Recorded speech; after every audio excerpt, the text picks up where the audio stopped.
আসসালামু আলাইকুম বন্ধুরা, দেখুন আল্লাহর কত বড় মহিমা। আজকে বাজার থেকে একটু মাছ কিনে এনেছিলাম। তো মাছ নিয়ে আসার পরে যখন বাছা কোটার পরে অবশিষ্ট যে অংশটা থাকে সেটা ফেলে দেওয়ার চিন্তাভাবনা করছিলাম, কিন্তু ভাবলাম যে না, এটা এক জায়গায় রেখে দিই। তো দেখার পরে দেখলাম যে আল্লাহ সত্যিই আল্লাহ মহান। আল্লাহর রিজিক কাকে কখন কিভাবে দেয় এই ভিডিওটা না দেখলে বুঝতে পারবেন না। তো এই ভিডিওটা দেখুন। একটা বিড়াল সে কত সুন্দর করে এই আধা ঘন্টা যাবৎ বসে বসে কত সুন্দরভাবে খাচ্ছে।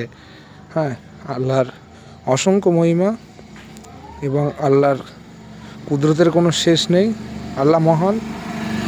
আমার আল্লাহ দেখুন কার রিজিক কীভাবে আল্লাহ দেয়, এটাই হয় তার জলজন্ত প্রমাণ। দেখুন আমি এই অবশিষ্ট মাছের যে আঁশ ছাড়ানো অবশিষ্ট অংশগুলো ফেলে দিয়েছি, সেগুলো দেখুন এই বিড়ালটা কত সুন্দরভাবে বসে বসে খাচ্ছে। তো আল্লাহর রিজিক এইভাবে প্রত্যেক মানুষের, জীব, পশু পাখি এবং সমস্ত মখলুকদের আল্লাহ রিজিকের দায়িত্ব নিজে নিয়ে থাকেন। আলহামদুলিল্লাহ।